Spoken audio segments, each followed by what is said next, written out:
Winston Churchill, where does he come in? Randolph Churchill is his father. He married this woman, Jenny Jerome. Jenny Jerome came from the basically the New York banking community, dominated by August Belmont and others. So Randolph Churchill died of syphilis, like Prince Eddie. It was quite common. The Churchill family, though, is the career of Randolph Churchill was sponsored by Edward VII. That's Marlborough. Yeah.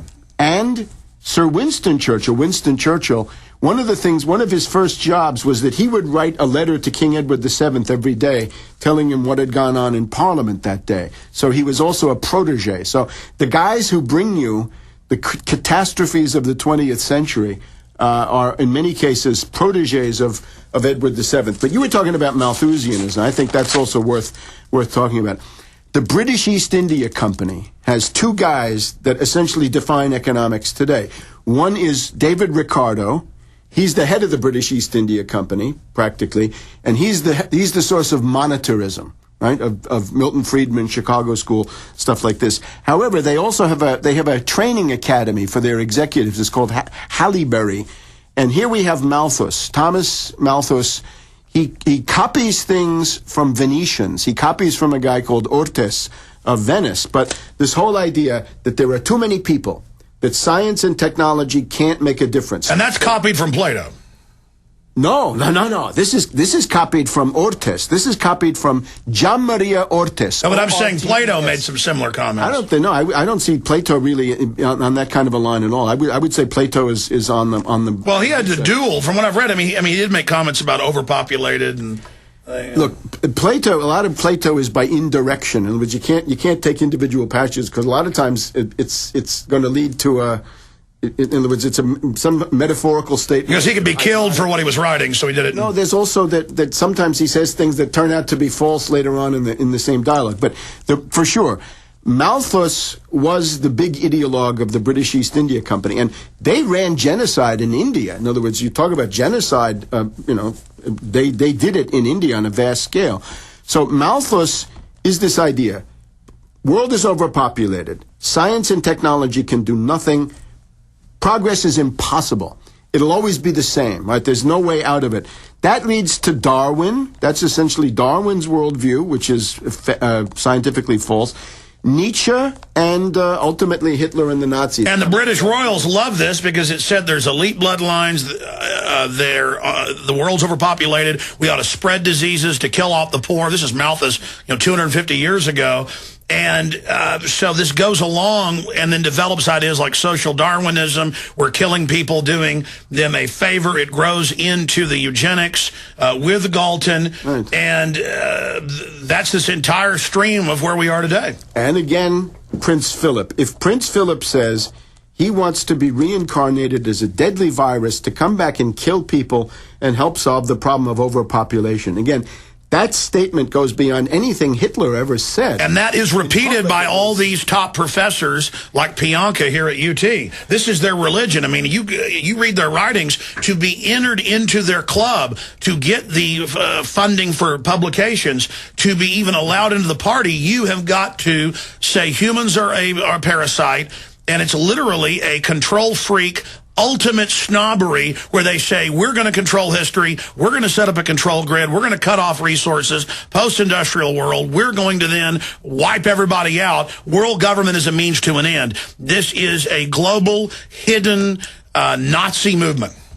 Again, the answer to that that I would give is the one of Leibniz and essentially of optimism, which is simply that science and technology have repeatedly shown that Malthus said by 1800 we would have a global collapse and everybody would die, basically. Yeah. Gian Maria Ortes, that he copied from, said that the absolute upper limit of the carrying capacity of the world is 3 billion.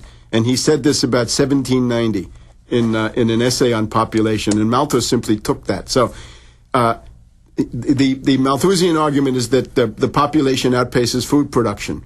It's the opposite. Food production outpaces population as long as you simply allow science and technology to be supported. People are wealth. It was their whole approach is scientifically wrong, economically wrong. People are wealth, as Spanish. The Spanish tradition is gobernar es poblar. To govern is to populate. In other words, you want to be a competent government, you want to get anywhere, you've got to... well, look at us now. I mean, they've done the actuaries. We're not going to be able to pay for the baby boomer aging population because they're not breeding. And they do the actuaries within another 50 years. I mean, it's total collapse. I mean, not even 50. This is all common sense, but you have this view, this feudal view, whether it was Japan, China, Europe, it's always the same tropism, as you put it, that they keep the serfs on 10% of the land. The serfs are starving to death because the elites like to keep them under their thumb. And so it's the same view. So they warp and develop modern sciences that ignore science and use these as preset ideas, and then everything else is spun around those lies. Well, they hate science, and the history of the whole Royal Society, right, the British Royal Society, is they pretend to promote science. If discoveries are made, they try to pretend they discovered them, but mainly they try to sabotage them. The other thing is this mentality, and we mentioned Theodore Roosevelt. If you look at the American West, right, you fly out here, right, you look at some of these states, the ending of the frontier, right, the passing of the frontier between 1890 and 1900 in America is not, it's premature in the sense that we have a lot of states out here, right, Wyoming, Utah, right, they're basically empty.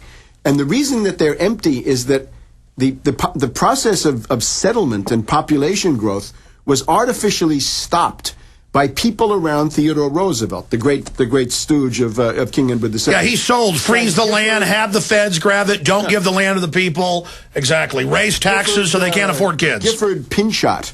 This guy, Gifford Pinchot, a key guy. So he believes in the great supposed Anglo-Saxon, but he actually puts... Well, that's the thing about these eugenicists. They always talk about how great the Germanic or Anglo-Saxon system is, how it's wonderful, but then it's a schizophrenic policy because then they seem to target their supposed own group. What is that? A good example, back in this Boer War period, right? The first concentration camps of the 20th century, death camps in effect. We're Afrikaners. The British putting these Dutch in concentration camps, and you go to them and say, what sense does this make, right? You claim to be a race theorist, but you're putting these Dutch in a concentration camp here in the middle of Africa. What sense does it make? In other words, it's a fraud. In other words, it's ultimately only designed to serve imperial power. What they were concerned about in the case of the United States, the Homestead Act is one of the greatest land reforms in human history, right? The idea that you got this immense expanse and you're going to make that into family farms. And the British and the oligarchs say, no, we don't want that because such people are going to be independent-minded. They're not going to take... They already had the experience with the British colonies here in North America, and this is the essence, and now they see the rebellion. They see people becoming independent. They see the moves out west to take the 80% of the land held by the feds of the states and serve it out to the people. Or these ideas that you're going to cut off water to a whole important farming area. Klamath Falls, Oregon. Which is simply... for some fish that isn't even indigenous. Yeah, the snail darter. Stay there. We're going to come right back. The essence of the enemy.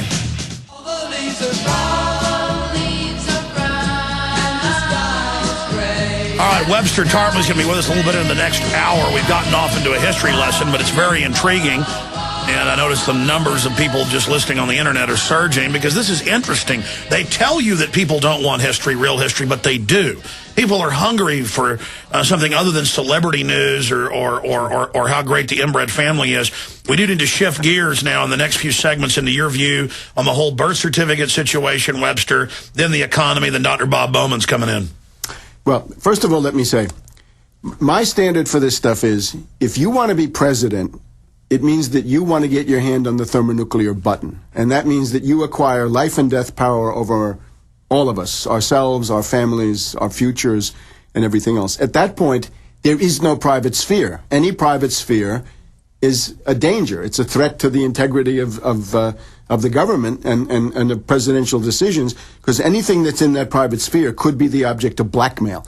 And the way that I would approach this whole thing with Obama is from the point of view of blackmail. So if you want to be president, you've got to put out your transcripts For Obama, that would mean Pune House School, Occidental College, Columbia University, Harvard. All of this is secret, very, very much covered up. Who the professors were, what the grades were, things that he wrote. We'd be interested to know.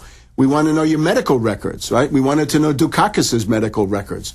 We want to know, have you had electroshock? Are you HIV positive? These are all things that the public has a right to know. If you look at this amazing hysteria of the Wall Street media, you'll see that they basically say, we oligarchs have the right to cover up. Oligarchs have the right to hide things.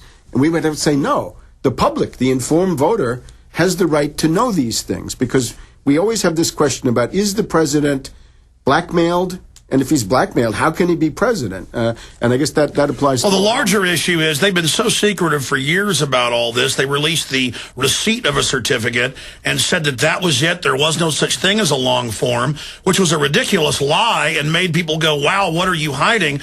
Is it possible, Webster, that this is all just a setup to divert us off into just the birth certificate instead of bigger issues? I don't see it that way. I think this is the key to the bigger issues. See, the problem with Obama is you want to deal with Obama on big issues. The problem with that is he lies. His whole method is based on deception, on dissembling. He'll never give you a straight answer. How are you going to nail him down?